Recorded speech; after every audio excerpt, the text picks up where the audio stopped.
So I'm going to tell you a very real story that happened to me with regards to a series of interactions I had with an idol. Well, a former idol, but still.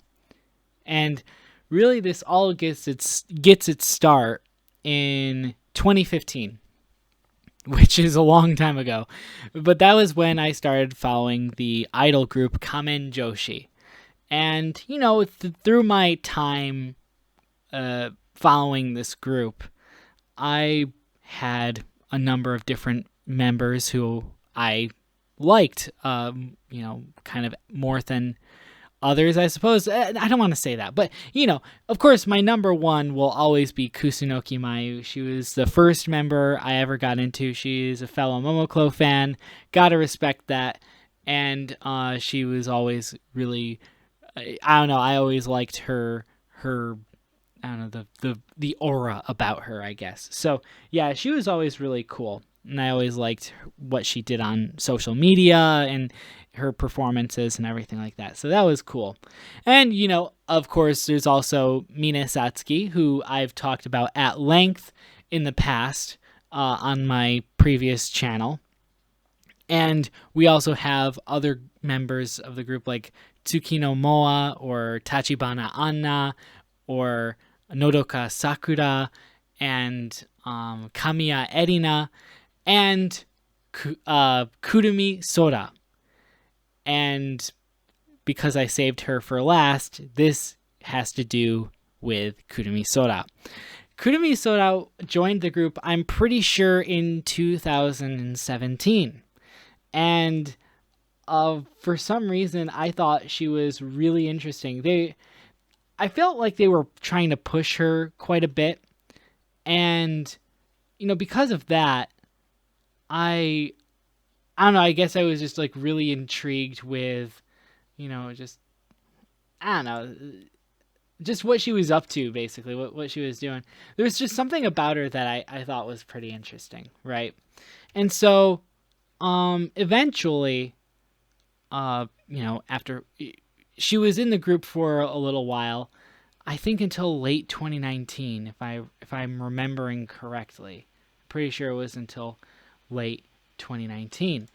And after that, she went on her own merry way, and she did her own solo career. And I have to say, of all the former Kamen Joshi members, she's probably had the most interesting post-idol career, because she's kind of just a self-starter, kind of entrepreneur, sort of, solo act thing. And honestly, it's been really fun watching her do anything, like from selling checkies to doing YouTube to doing these rap battles that she's kind of like known for now, and all that fun stuff. It's been really interesting to watch her, sort of go through all these. She was in a commercial one time, all that fun stuff. And she's been on TV. Well, Kurumi Sora is also extremely bold and perhaps quite brash. And one example of that is on November 26th, 2020, at 2:58 a.m., I get a message from her on Twitter. And she's basically saying, thank you for following me. If you can, follow me on all of my social media. I told her, oh, well, it turns out I already do follow you on your social media, except for TikTok. I don't have the app. She's like, thank you. Do you want a checkie? I say, oh, really? Yeah, sure, I'll take one. She's like, okay, one checkie is 100 yen. Is that all right? And then I never answered her because, for some reason, I thought she was just kind of giving him away, and I wasn't prepared to, like, pay for checkies. I don't know, I guess leaving her on red wasn't, like, the best thing to do, but, yeah, you do what you do, I suppose, right? So, yeah, I didn't answer her.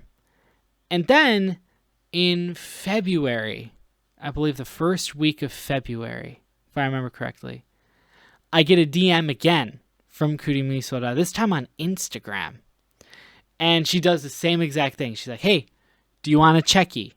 Sure. She raised the price. It was 100 yen for one, but then she raised it to like 500 yen. So I guess her prices went up.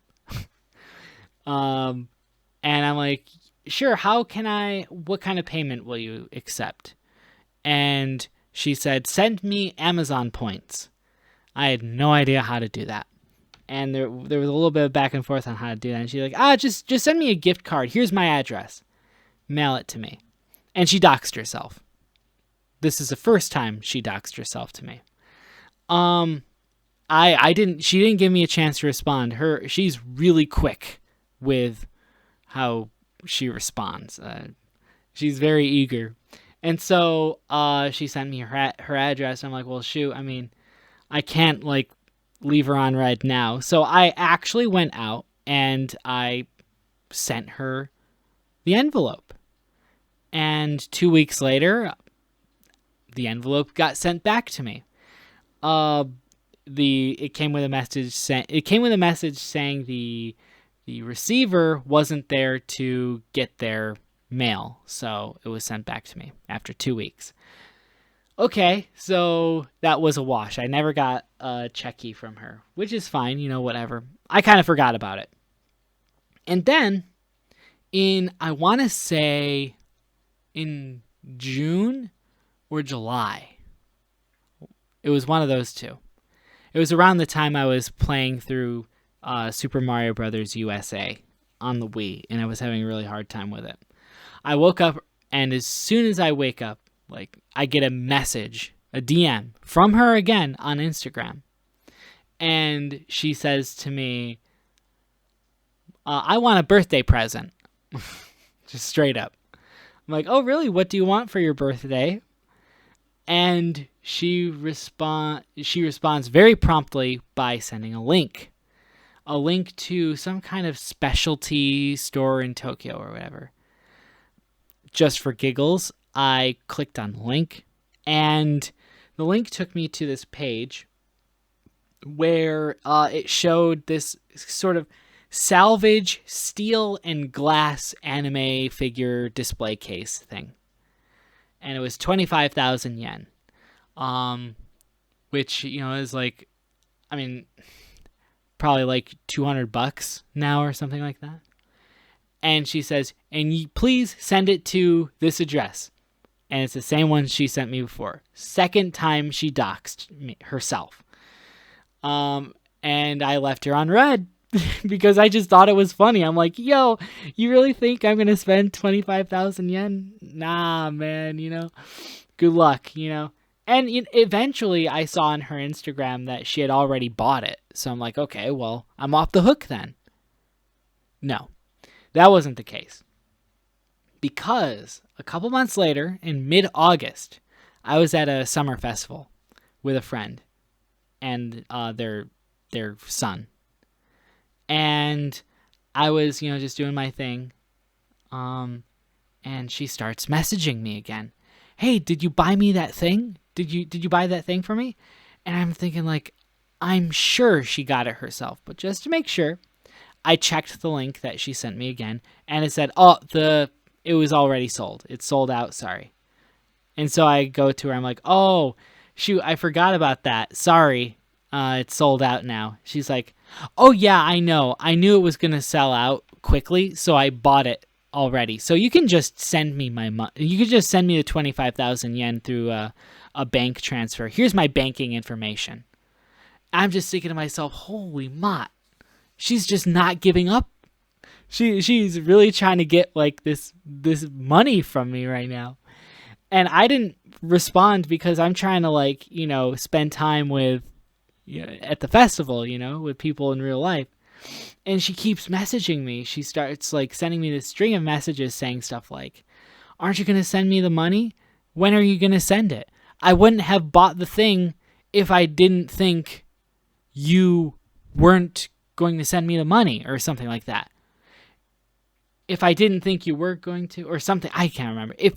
basically she's trying to guilt me into sending the money. Aren't you going to send it? Aren't you going to send it? And I'm like, and she tries to video call me. She literally tries to video call me. I didn't respond because, again, I'm at this festival, doing my own thing, And I'm like, she can wait. I'll respond to her when I get back home. Maybe it's a bad idea to respond to her, but it's kind of exciting, it's kind of like drama, Anyway, so I finally get home and I respond to her. I'm like, look, man, I'm going to be honest with you. Look, I follow you on your social media. I think you're interesting. I think you're funny. I like what you do, but I don't know if I can really justify spending this much money on someone I don't really know. It's like, are we friends even though we've never met before? Like, it's just kind of weird, And no offense to you or anything. I was just like straight up with her. And her response was very prompt. She's like, that's okay. Sends me an Amazon link. And she says, you can buy these for me instead. Only 3,000 yen. Super cheap. And it's like blue contact lenses. And I'm just like, yo, really? And I didn't reply. Again, I left her on red and I just went to sleep. And like months later, I think in November, she sent me a message. Hey, you coming to the rap battle? I'm like, dude, I live so far away. The rap battle's happening on a Thursday night, okay? There's no way. I didn't respond to her then either. And that's kind of like where it ended, but like it's amazing how bold she is. And I gotta respect it. I'm not even mad at her. I still follow her everywhere still. I don't follow her physically. I follow her social media, on Instagram and Twitter and all that stuff. And because I just think she's really interesting. I like what she does and I enjoy what she makes and everything like that. But the thing is, like, this is kind of a thing that she does. She will just like message her followers and ask for presents, and she always gets something. For Christmas, she got probably close to like over $1,000 worth of Google Play and Amazon gift cards. I'm not joking. And it's just amazing to me that people are, she'll literally go out and ask for these things. And then she'll like tag people in the things that they bought her. It's crazy, bro. It really is. I can't believe I just said bro, but it's true. I mean, what else do you say? It's just a one giant bro moment. And I don't know, at the time it kind of felt scammy, I guess. It felt like I was kind of being scammed because like you're trying to like make me do this thing. It already feels kind of sketchy. Kind of you're sending me your address twice. I'm pretty sure I know her legal name now because she sent me her banking information. Like, I don't know. It was crazy.